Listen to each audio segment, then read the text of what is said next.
honored to be here. I'm maybe a little bit of an oddball here, as I haven't coded anything since ActionScript 2 in Flash in, I guess, 2005 or something like that. But I work with developers, and it's a big part of my life in other ways, you could say. But this is the eye of the beholder. My name is Pelle. I started in this business in 1999, so it's been a few years. Over those years, it's in some ways the work hasn't changed that much. I mean, I've been working with brands that want to really elevate themselves in a digital space. At one point, it was on CD-ROMs that was shaped like a business card that you could put into your computer and get a presentation made in Shockwave or something else. And in other points, of course, it's more and more evolving into something that's a daily thing for all of us, living with the internet and how that affects our lives in all sorts of ways. I've worked with big brands like Nike, Adidas, Reebok, and Amex, and Victoria's Secret, and so forth.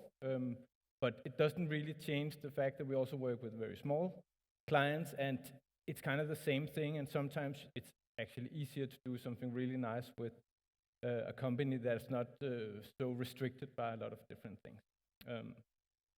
As I said, I have worked with really good developers over time, and I also have some really good people around me today. So really appreciating that. But Spring Summer, it's an agency. We are turning 10 years old here at the turn of the year. So I feel like we're one of the new guys in Copenhagen, but we have already been there for a long time, and we work with, you could say, digital experiences, a lot of e-commerce, you could say, highly measurable digital websites and apps where you often end with some kind of transaction in the end. Looking back, actually, now that we're turning 10 years old, we looked at some of the work we've done over the years, and I hope it doesn't come across as arrogant or anything, but a lot of it actually still looks good, even though it's very old. So that's actually what I'm going to talk about today, how to make design and just like reflecting on what we have actually done, what has actually worked in creating designs that can stand the test of time. But circling back to the name, as Greg said, it kind of comes from this experience, also a digital experience that I had, and some of you might have had, when visiting, I at least visited my friend in 1991, and he was playing this game. I didn't have a computer at the time. I saw this, and I was just like, okay, I'm in a real life setting almost, or I'm at least part of a cartoon where I can control things, and it was so lifelike for me that I couldn't really understand that it was really a possibility. There was, of course, other games, and I was probably affected by not having a computer myself, but that actually is a little bit back to the name itself again. I saw this as being something completely futuristic that could probably never be better than what I saw that day. And of course we know, and especially in gaming, things have evolved so much. So now when you play a game, it actually looks like you're there, and it actually looks like reality. And the Formula 1 games, I mean, it looks completely like reality. And so things have changed so much, and it's the computers, it's everything around us. But that also means that a lot of things doesn't stay fresh in this kind of universe. And ironically, you could say the eye of the beholder comes from beauty is in the eye of the beholder, and it means that you see things with your eyes, and with your eyes you kind of reflect on how it feels to you, and if it's something that feels new, fresh, attractive, is kind of in your own kind of mindset and reality. So can we make some designs that actually goes across this and stays fresh for longer? That's kind of the idea. So first I'm going to show a little bit of our work, going back in time. With sound.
premature or something. But anyway, I have 3 chapters for you. Open your eyes to the world. The product is the hero. We're going to take a look at trends because you can't really avoid them. And then kind of wrapping it up in some tips for creating designs that last. So, opening your eyes to the world. I think this is a main theme of what I'm going to talk about. It's very much about not being so focused on what's in front of you, but really how can you open your eyes and create something that gets all the inputs that's possible in the setting that makes sense for the project that you're doing. Working with a subject over a longer period of time changes the way that you look at the world. And I think that's actually one of the things that makes experience extremely valuable in any trade that you work in, that you start to really reflect on what you're working with and you start to finding inputs in real life that can help you in your day-to-day. And I think a good example of that is kind of this typographer walking in the streets, and he sees a sign, and of course the sign tells us some information, but he also kind of applies his own nerdiness to it in some way, and also reflects on how it's built, how it's put together, the font, how it's actually the kerning of the font, and these kind of things. I actually tried to find an example for a developer, but it was a little bit hard. But you kind of know the feeling. It's also when you another example is a guy who works or a girl who works with special effects. They also see movies in a different way all of a sudden because they start to see the flaws. They start to see things that might inspire them for their work. It's kind of a blessing and a curse at the same time. But a claim is that your eyes are the best design tool. It's not Figma, it's not Code, it's not Sketch. It's kind of what you get in and how you can translate into something that comes out in the other end. It's something that needs training, but it's definitely something that can start defining trends instead of just being a slave to them, you would say. So how do we use that at Spring Summer? I have a click, I should use that. So we always try to give the user an extraordinary experience. And I think everybody that works with digital user interfaces, of course, makes something that feels natural and feels appropriate, you could say, and often try to do the same. But it's at least something that we really put words into, and it's something that clients comes to us for to get done, you could say. So it's about strengthening the product. It's about strengthening the brand. It could be about making a company sexy enough for people to want to work there. It could be a lot of different things. But at the core, I think it's important to think that it has to be very, very easy for the user and the viewer to kind of digest. And that means that we try to find that clear, single idea that we build everything around. So it's not always that we find it, but when we do, we know that we can do something really good. But that one clear, clean, clever idea is often better than finding a lot of ideas to build a design or an idea around. But maybe we should look at some examples of that. So I think we've found some good ideas looking at the surroundings. And by the surroundings, it could be like the surroundings of a company. It could be the surroundings of a product. It could be the environment. And actually, the first case is about the environment. Denmark, where I'm from, is a shipping nation. We have a lot of coastline, and we have big companies like Maersk. And shipping has a big impact on the environment, and there's something in the center of that called Danish Ship Owners Organization. They do a lot of things, and some of them are kind of trying to steer the ship of, you would say, the climate initiatives in the shipping industry. And once a year they come out with this report, and they've done it in print, but we did it in a digital format. And it's super simple, and it's almost stupid. But of course, we took the waves, we took the motion of the sea, we took all sorts of kind of key things, like the navigation on the side is from the depth meter on the ship. And when you click into something, it goes in a wave across the screen and shows by that where the close button is, even though it's in a like unconventional place. goes back and these kind of things. Something that really ties it together and just create an experience that is a little bit more than just putting things together in a stack and seeing things, like digesting things as you would normally do. So a small idea that's kind of injected into it. Another way, and this is also kind of the environment, I have to say the site we just looked at is 6 years old, and this one is from this year, so quite fresh, for the biggest art museum in Miami called Perez Art Museum Miami, PAM, and what's special, among other things, is the sky above Miami has these colors in it, so it's the pastel colors, and there's a lot of things with the light and the sky and the clouds and these things. And actually taking that feeling of being there was something that we came up with because for the first time this museum has digitized a lot of their art, so you can actually experience a lot of the art on the website, so you don't get the Miami feeling. So we wanted to inject that into the site here. So the actual sky over the museum at any given point, this was taken in Denmark morning time, so it's nighttime over there. So there was these colors that are a little bit exaggerated, but they come from actual photos of the sky over the museum. And they kind of come into the site, live with the cursor, goes into the background, like ambilight kind of things behind the art when you hover it, and lives with you around the website. It's it's not literal, or it's unspoken, you could say. It's not something you know as a visitor, but it's there, and it kind of begins to tie things together. And another way to look at surroundings is a lot closer to home in some way. This company, they make furniture, and they make it with machines that, like CNC machines, that give kind of a certain look to the furniture. And we kind of extracted some of that into the UI and made sure that the lines and everything kind of line up, like everything is super smooth and feels like a little machine-like in that way. I actually took some of that look for the deck here as well. So the rounded corners, the monotype fonts that feels a little bit more like factory, close to factory, and then some of those nice things that Apple also does with presenting products with videos and stuff. And tying that together is giving those contrasts that you actually meet when you go to the factory. There are mess over here, machines that put out sawdust all over, and over here you have these super shiny products, and everything kind of lives together in reality and also in the site. So chapter 2. Now we're zooming a little bit closer to the product itself. And I think for us, we work a lot with this thing called product desire. And product desire is something that comes from, you could say, a good experience, but it's something that really comes from putting a lot of emphasis into experience that mimics real life, or maybe even elevates a feeling from real life in some way.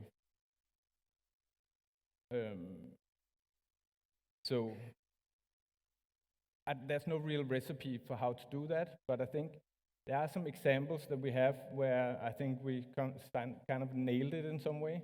And one goes 10 years back, and it's something that I've not designed the other things that we looked at before, but I did this one, and I think it's the best design I've ever done, not counting my kids.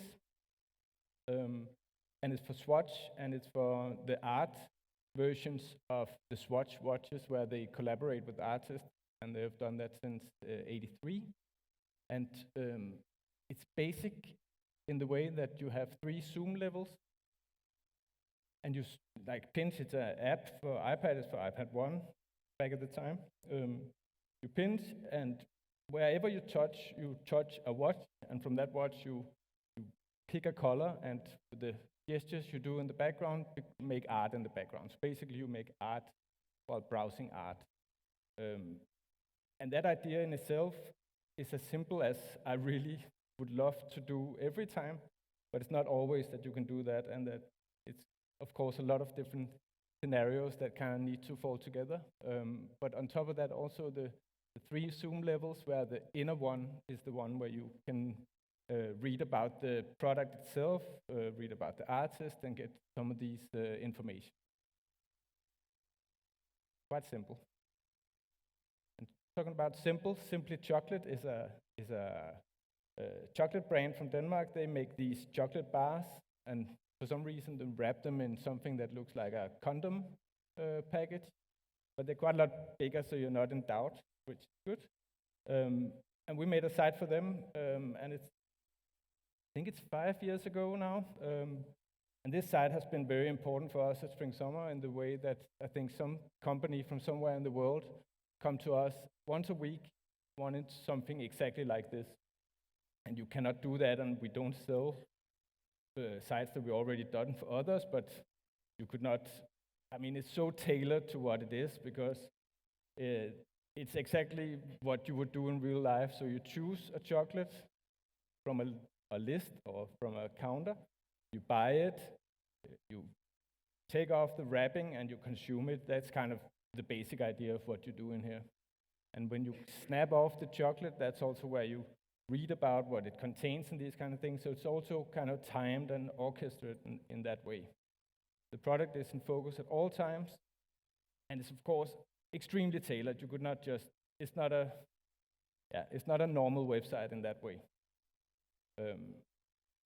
This one is for a company called III. They make modular headphones. So here we already also have something going with the modularity. And the site itself also became a very modular feeling kind of website where everything kind of fits together, and there are very visible grids, but there's also something about the headline sliding in and feels like it's like a modular thing that's being built right while you sit and browse it. And then at the core, there's this configurator, and the configurator itself is then also built like if you had it in your hands and made almost like it's a tangible thing from real life. So that's kind of, you see maybe a little bit of a common denominator there, that there's something about mimicking real life. But what about trends then? Because trends are what people look towards when they start a new project. They see like, over here, they're doing this, so we should maybe do something like that. And I think junior designers at least have a very big tendency to look towards what kind of fresh at the moment and what everybody, like brands that they look up to, do. But can we find something in there that we can then use for making long-lasting designs? Chapter 3. So, yeah, we all see beauty in different things, and some people see beauty in the more strange stuff. And maybe that's for good reason, because there's definitely something about perfection not being very interesting.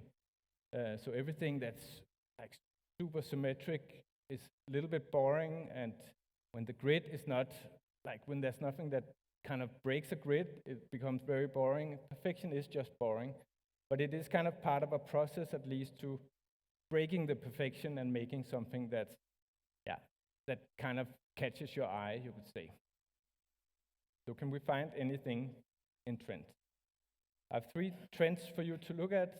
They're kind of from different periods of time, and it is trends from web design, but maybe we can look a little bit at where they might have come from. Some are more evergreen than others. And I think a common thing, or a thing that goes through everything, is that if you take it too far, it will definitely not stand the test of time. The first one is called skew-formism, I think. I've only ever read the name. I don't think I've ever heard it. But it's kind of dating back to 2008, or like 2008 to 12. And it's something about like glass and shadows and mimicking materials and stitches and torn paper and textures and these kind of things. And of course, Apple with the iPad, the iPhone when that came out, had it all over, and everything was like sitting on a shelf, and they took it too far, and everybody took it too far with the shiny buttons with light in. and glass overlays and stuff like that. So it really started a counter movement afterwards with the flat design. And the flat design was also taken too far. So you could say it really there was kind of some big waves at the time. We made one thing that is very much a euphemism-based thing, but we did it in 2015, where it maybe matured a little bit more. And in this case, it's like a 3JS card selector we did in a future scenario for American Express. This was done in 15, and it was supposed to mimic what they would have on their homepage in 18. And this was basically like stacks of cards within these different main groups, and then you can filter them and remove or add cards. So it's basically just like a visual way of having a normal filter drill down mechanism. But by doing this, you get closer and you make something interesting that can kind of be a little bit more, just eye-catching in some way. And of course, part of a branding process. It never made its way to real life, you could say. And there's, of course, also something with performance and maybe also real estate and these kind of things. But I pull it up once in a while because, I think it can do something for sure. And then the next trend, it's called brutalism, and it's actually one that's still around, but it's been around for maybe 5 to 7 years. And the name comes from architecture, where there's also something called brutalism, but that was kind of back in the 60s. So the new brutalism here in digital design kind of followed something in fashion called normcore, where it's also about removing like the ornaments and the brands and going back to something that's almost what the dads in the US were wearing back in the days, or something that's at least as toned down as it can almost be. And I think actually Steve Jobs, he kind of championed that look with the turtleneck and the blue jeans and the New Balance shoes, kind of still a stable thing to go to in fashion in Copenhagen at least. But there's something about getting beauty from brutal shapes, colors, typography, breaking the rules, breaking the grids. And we see a lot of that. We see it in small companies that want to stand out, fashion, museums, and there's a lot of this thing going on still. It's finding its place now, but it's still something that is really dividing people. And we did one site, we actually did it with other agencies, one called Massy Michel, like a super good agency from Paris, and they do more like immersive web stuff. And like an artist duo from the Netherlands called Jonk, who makes these VR art things, so it's the 3D shapes. And in here there are games where you can play with these different things. And I need to say also what the company is. It's called Spritz, and it's a perfume in a ketchup dispenser, and it's also NFTs. And they're from Israel, and their market is the US, and they have agencies in Denmark, France. Yeah, so everything was weird, or brutal, or whatever you say. I think you should visit the site. I don't know if I'm proud or I don't know. And the games, I could not find the games when I need to make it's not really games, it's just like small interactive things. They're hidden in this bottle in the bottom of the screens, and you need to find them, and it's super hard. So we did that. And then this is it didn't have a name, so I came up with a name for this trend, and I called it App Storeism. And it kind of comes, I would say, from Apple App Store and some maybe also other app stores. But there's just something in this thing that kind of comes maybe from some old Swiss or Scandinavian design principles, especially when we talk typography. But there's the rounded buttons, the rounded corners,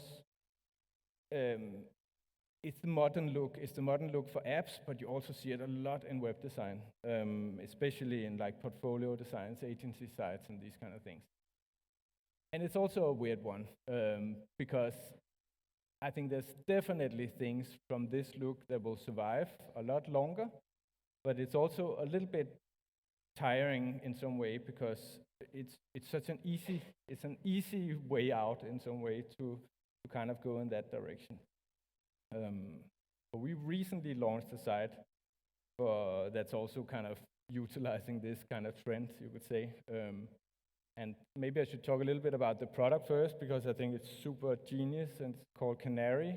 It's a air freshness monitor that sits in your wall, and it's fully digital, but it's without an app or anything, and it's basically just fainting this bird when the air quality gets bad, and then you open a window, and then it wakes up again, and it's just a really, really simple, simple product that's based on some really nice sensor technology. And the site itself is built in Webflow, so that's also a little bit exciting because it's also kind of stepping on a lot of feet. It's the no-code kind of generation in some way. We just hired a really, really good Webflow guy, and it's dividing waters as well, but you can do some quite interesting things in it, and it's unlike Dreamweaver back in the days. You get kind of solid solutions that performs really well, and I can do some eye-catching stuff. So that's also part of our lives now. So looking a little bit at those trends here, you could say brutalism at its core is about like going back to bare functionality and finding beauty in that. That idea is at least evergreen in some way. The euphemism kind of died out back with the iPhone, but it's back again. It's back in a different form where you still maybe want a switch or a button to kind of look a little bit like real life, but it's not taking all the way as Apple did back in the days there. So I think you will see a lot more of that again, actually. And the last one here, I think that will survive for a long time, but maybe the rounded corners will die out because you'll get so tired of those, that's for sure. But maybe we should do a little experiment, because at least the brutalism, that kind of derives a little bit from fashion. So what if we look at fashion and see if we can find out what the next trend in web design is? So I took some pictures from Copenhagen Fashion Week. It's a month ago or something like that. And we could just look a little bit at what's happening. So there's something about some organic shapes and some Chinese stuff. There's maybe some superhero thing going on here. Some textures and some like earth tones. Some more colors. A lot of orange, like the deck that I'm showing here. Is actually right outside our office, this one. There's something with transparency, maybe. More superhero-ish things. Maybe some gender play going on. A parrot. And some, more like nomad. Yeah, at least so. Taking some of these words like genderless, maybe, colorful, superhero, textures, and nomad kind of thing. Maybe it's like nomadism. But I put these words into Midjourney. Do you know what Midjourney is? So it's this AI. It's one of the AIs, you could say, where you can put in some words and it generates some art. That's in my feeds, at least, all people are almost like all of a sudden artists now. They just put in words in this and they post art that they've done and stuff like that. Anyway, I told it to make a website out of these words so we can see what the next web trend is. And it looked like this. I think it's actually beautiful, but it's also a little dystopic, and I have no idea what the button does. Any of it, actually. And there's a brand even and stuff, so it's crazy. I could predict that it's not going to be long until we see more auto-generated visuals in websites, at least, because a lot of companies have a hard time finding out what to put in those image frames, and maybe some of this could solve that for them. But anyway, just cycling a little bit back to some tips for creating some design that lasts. Our core one is to stay close to the product. If we can extract things from the product and maybe even put the product in some way in center stage. I've shown a lot of physical products, but it could have been like digital products as well, and you see a lot of that out there. Then you can create something that feels natural and at least follows the lifespan of the product itself. So look at the surroundings. That's very good when you're trying to kind of frame a business or company, or maybe something where it's more about creating more than one product, and where the lifespan is different in that way. And I think the Danish Ship Owners Organization with the wave stuff, I think that's a good example of that. And then there's something about using physics, and the art thing in the Swatch app is a good example, but also opening the chocolate bar for Simply Chocolate, or even building headphones where it feels like you're doing it in real life. It's something that just can stand the test of time, because it doesn't really get so old, and you can remove a lot of UI around it by doing these things. And then be critical when using trends. Of course, you cannot avoid them. There's always something you build things around, and typographies and colors and shapes. But just be critical, take the best, cut it down to the bare minimum. Do what's natural. And then tie it up in an idea that can be put into words at the start of the project. If you can make that one line that says, "We will take the ocean and make it come alive in this solution," or something like that, you're well off. One thing we actually often do is, at the start of the project, we make the press release for when we launch the project. We write that in the beginning, because when you can do that, then you have to have a really good idea of what it is you're doing and what kind of words you would put on it. And I'm just going to leave you with our business plan, which is be proud of what you've done when you go home at the end of the day.